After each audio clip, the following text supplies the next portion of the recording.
Hey everybody, this is Rick from Artisan Guitars. Today we're hanging out with Lydia Luce, who is a singer and songwriter who's currently based out of here in Nashville. How you doing, Lydia? I'm doing very well. Great. How are you? Good. Awesome. So it's fair to say that we've kind of crossed paths over our kind of common love for Collings and Waterloo and whatnot. And there's a lot of different builders out there who do a lot of high-end productions and small batches. What is it about Collings and Waterloo that really do it for you? I love my Waterloo. I think the way it fits my body and the warmth of it, it's warmer than. I was looking for an acoustic guitar for a while, and of all of the instruments I tried, it feels so warm and cozy, and I feel like a lot of the sounds I'm looking for are darker, and I've found that in that instrument, I guess. Yeah. Right. So yeah, the Waterloos are going to be smaller bodies, and yet they still, while they are kind of have that warmth, that kind of older sound, they have a lot of that mid-range clarity. And I noticed in the way that your play style is, it's very kind of, there's some melodic play styles that are in there, and yeah, I can definitely see how that would kind of fit for you. Yeah.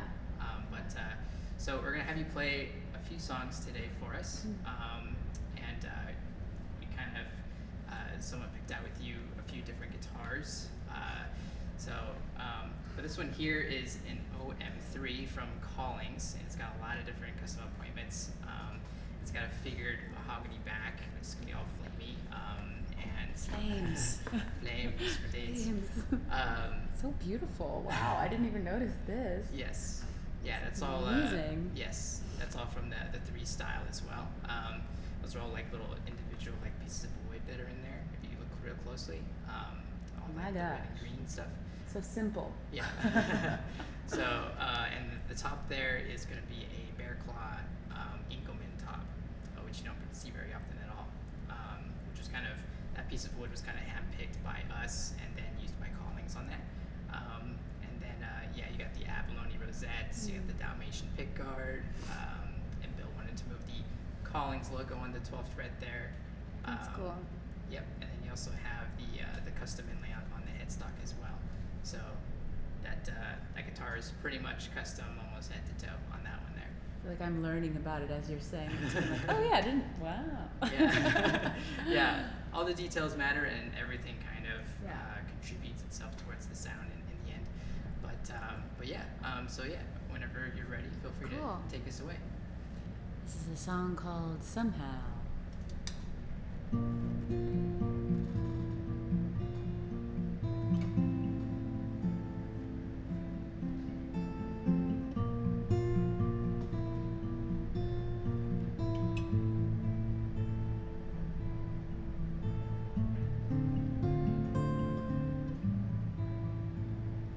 Somehow, when the sun begins to go down and the sky is on its way out, stars are falling to the ground. Somewhere out beyond the nightmares, in the quiet of the night, there's a little wonder to be found. Somehow, sometimes I keep repeating all the old lines, getting lost inside my own mind, something longing to get out. Somehow, if I never wake from sleeping, kaleidoscopes and dreaming, I'd give anything to keep this, even for a little while. At midnight, all the colors seem to come alive, keep me dancing in the twilight, keep me spinning all around. Somehow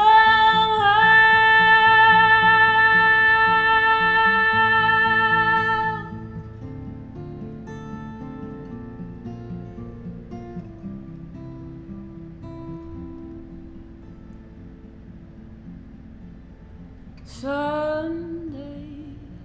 Oh, I hope that it comes my way. A little light that shines throughout the day and keeps me glowing all around. Somehow.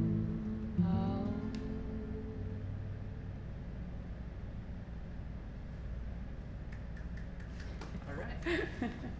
Awesome. Thank you. So, so doing a real basic search on you, you can easily find out that your mother has been a pretty big influence to you musically in your life, and had taught you how to play the viola at a young age. About how old were you when all of that happened?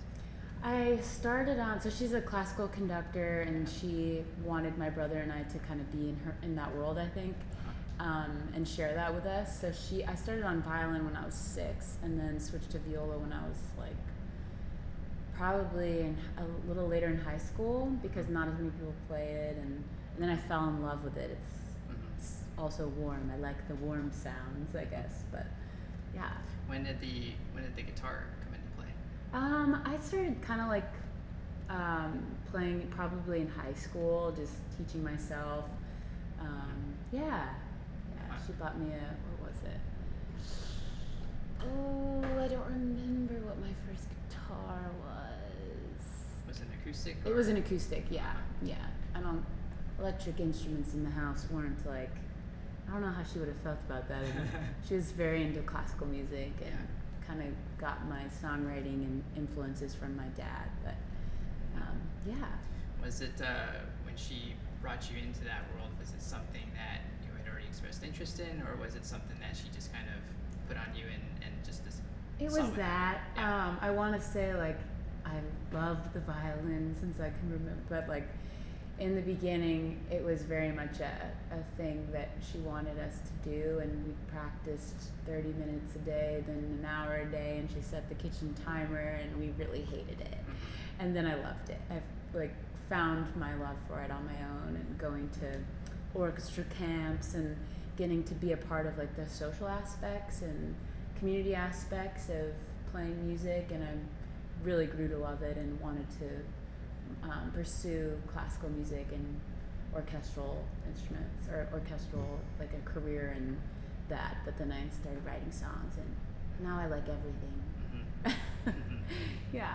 So before coming here to Nashville, you were in LA, correct? Yes. And was it music that brought you to LA, and then music again that brought you here? Yeah, I got my master's degree in the viola at UCLA, so I went there for that program, and then started kind of getting more serious about songwriting halfway through that degree, and moved here in that summer for 3 months, and kind of just fell in love with it. And classical music, like I went to Berkeley for undergrad, and Berkeley is a very like DIY education. Like, what do you like? Do that. And UCLA and like most other academically driven schools are very structured, and they want you to take the classes you want to take. And so when halfway through that, I was like, I want to create. And coming here, I was like, people are doing that, and songwriting felt like a beautiful thing to me, and something I wanted to pursue. And so I went back and finished my degree, but I really kind of had this other idea of what I wanted to be doing, and started getting more serious about songwriting, and then moved here, and I love it here. Nice. Wonderful. Yeah. And so this is a Collings CJ mahogany, so the whole guitar is mahogany, front, back, and sides. And this isn't a faded cherry, which you don't see very often at all. And you've got the white pickguard on there, which is kind of different for the aesthetic, but it all matches quite well.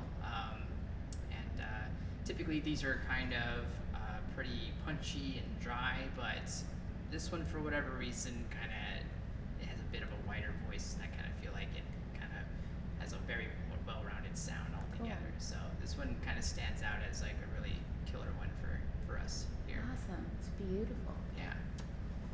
I've never seen or played a red acoustic guitar. Yeah, not many people have. All right. All right, here we go. This is a song called Helen.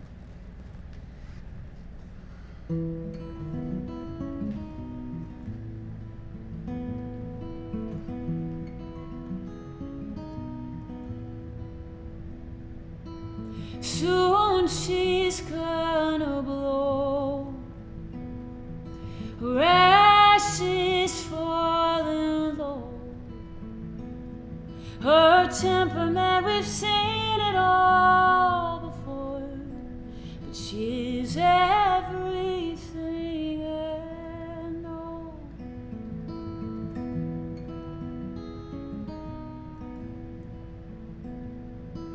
Smoke fills up the tree light.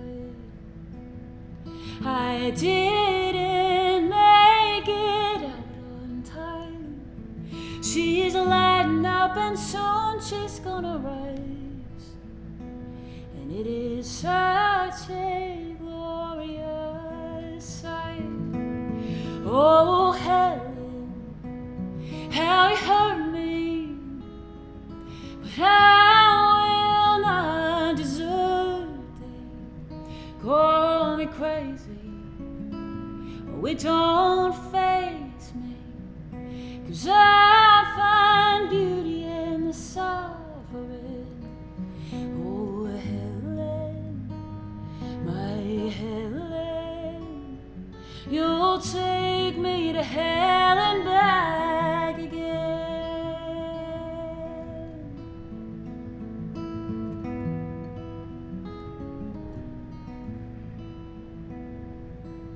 All the times you warned me, the signs I've been ignoring.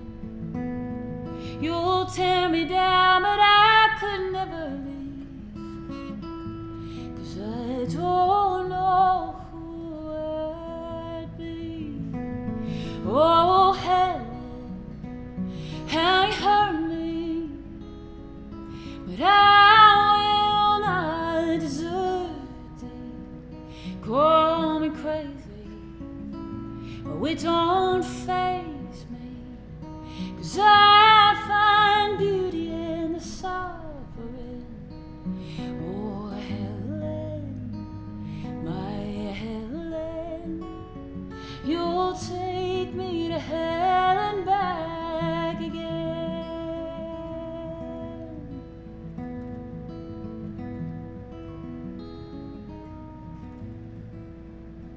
Well, now I'm lying in debris, just as you promised me.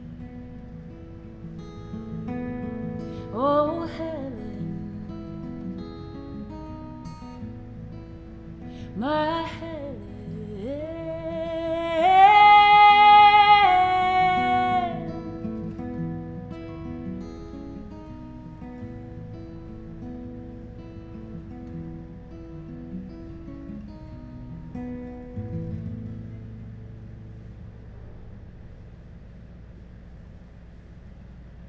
Very nice. Thank you. I'm sorry that the audience wasn't able to show up today. Oh yeah, Huge. the invisible audience. Yeah. There's a bad traffic. Yeah. That's why they're all Yeah. late. Yeah, speaking of which, this is somewhat relative. Just coming back to our last conversation about the LA scene, and now coming here, what do you feel like is a noticeable difference between the LA music scene and the Nashville music scene? I think it's one of the reasons I feel like I've found a community here, I think easier than I found in LA, is just the distance between things. Like in LA, everything's so sprawled out, and here you run into people you know everywhere, which is great, and most of the time. And I think, I don't know, I've just really found a supportive community here, and not that that's not in LA, but I guess I didn't really have that. And moving here, I don't know, I'm so grateful for this community, and I constantly feel inspired and pushed here to, I don't know, keep thinking outside the box and working with different people, and working outside of my comfortable norms, and Yeah. I don't know, yeah, So is I really love it. Is it a lot more like-minded people here, but still kind of Yeah. Yes. And like I said, like that, it totally exists in LA, but for me, I didn't really find that in LA till right before I left. And here, right when I got here, it just kind of seemed like I just was thrown into this beautiful community of creators, and I'm just really grateful for it. Like, it doesn't ever feel competitive. It feels like, unless you make it that way for yourself and start to compare yourself to things, but it's, for me, it feels like everybody is supporting each other from their own lanes, and we're not in this competition, like trying to compare and like, I don't know, we're just I don't know, creating. And yeah, so you're just supporting each other. Yeah. Everyone's pushing themselves hard, but not necessarily to compare to one another. It's Yeah. just kind of, and then, and I've run into this too, where there'll be someone else doing their own thing, and then if you need any help, usually people right away are just like, yeah, let me know what I can do. Yeah.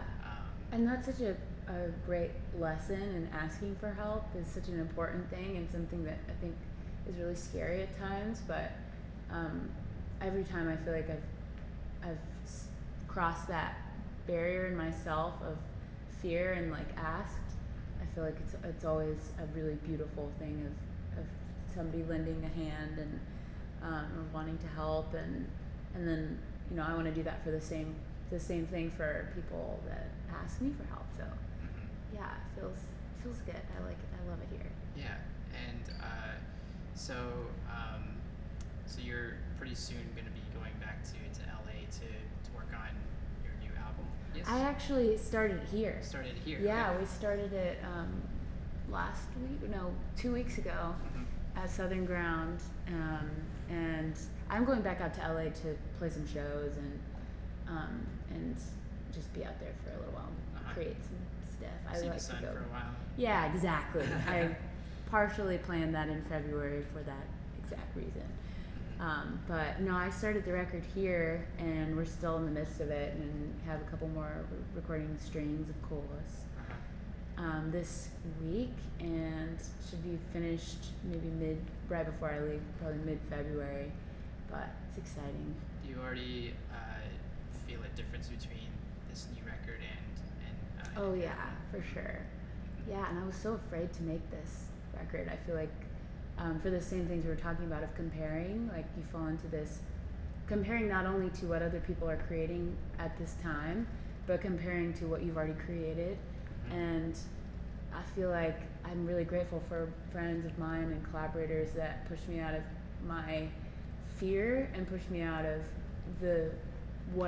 what's normal and feels safe to me, which was that record. And if I keep writing the same way, then like I've done that, and so now it's been scary and like really exciting to kind of think about who else I can work with and write with, and just different things of just trying some shit. Yeah, just having a whole new bag of tricks. Yeah. And you're like, okay, I've done this. Yeah. What else can we do now? And I'm so proud of that record, and I think that was too why I was comparing, and it felt like this whole year, the past year, was like just trying to push past that barrier, and then finally towards the end of the year, I feel like I started to just fall into it a little bit more organically, and I'm really excited. And even the week before, I was like, these songs I don't know, are they right? And then finally doing it, I was like, no, this is right. And like I said, I'm really happy that I have people around me that sometimes can be my voice of reason when I'm feeling afraid, and I'm excited for it. Cool. And for those of you that haven't heard her other album, Azalea, it's really amazing. It's very well produced, and amazing songs on there. And there's also an instrumental version of the album, right?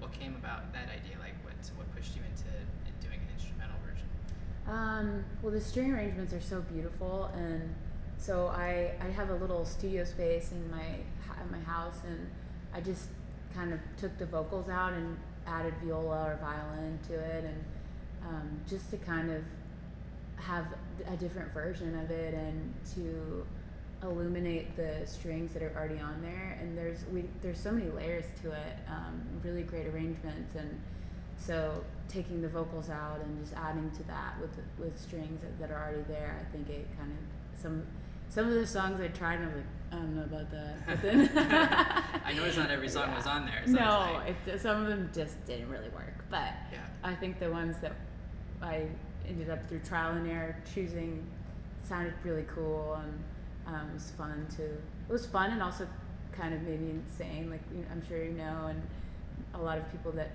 like produce their own stuff and work by themselves. The mental games we play of re-recording and like we just get locked into. There were a couple of days when I was recording where I was like, oh my gosh, where am I? What have I been doing? Or like, is this good enough? And sometimes you need another person to be like, no, it's fine. Yeah. Move on.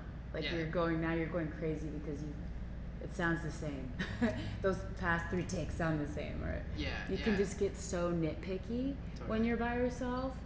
And I was talking to somebody about this recently, but sometimes it's good to not be so precious about your art and like care, but not be so precious as to just know when to let go and when to be done. So that was an interesting experiment. I've run into that as well. That was like the last lesson I learned was just, it's not settling, it's just be content. Yeah. You know, you've done the best you could. Exactly. And all that, so. I really like this one. Yeah, this one's my personal favorite OM from Collings. This is an OM2HT, so it's a traditional version of the OM2H. It's got a big Sitka top, Indian rose with back and sides. The traditional versions of the guitars are actually just warmer and more mellower in general, not only on the bass response, but also on the treble response. So it's kind of an aged sound, if you will, but still it's Collings, so it's got all that clarity. Yeah. But so by no means is it like an authentic vintage sound, but it's just kind of a more of a broken in sound, I guess. But yeah, that's one of my favorites, and I think you will enjoy. I know I will. Sorry. Perfect. Keep it. This is a song called Tangled Love, and it's very serious.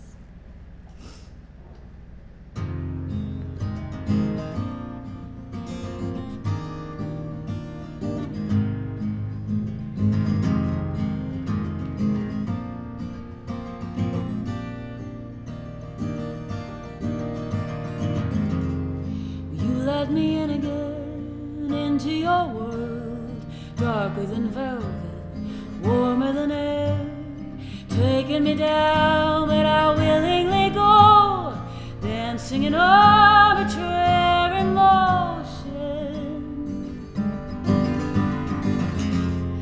Listens in silence, listens in flames. I can't be with you, I can't stay away. Tied to an oath, an unholy vow, keeping me bound to you somehow. Tangled love, take me with you when you go. I just can't let go.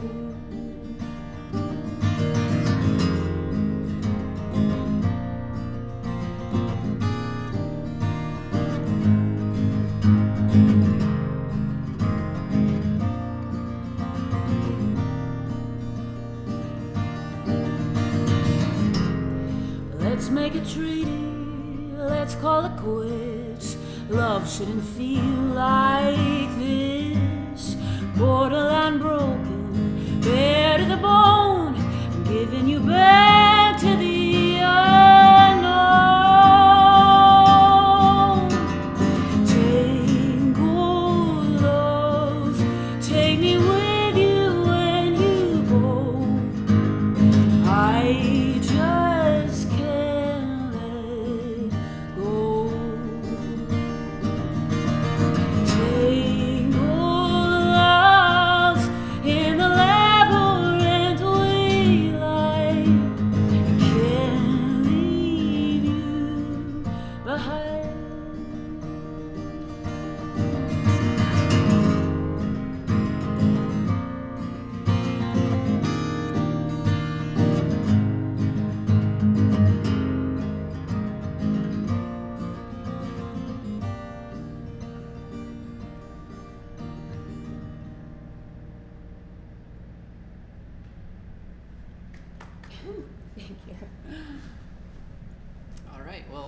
thank you so much for stopping by and hanging out with us on this beautiful Monday afternoon. It is pretty out, isn't it? It's very pretty. Maybe I'll stay. Yeah, yeah, we should schedule more so that we can clear up the weather. Yeah.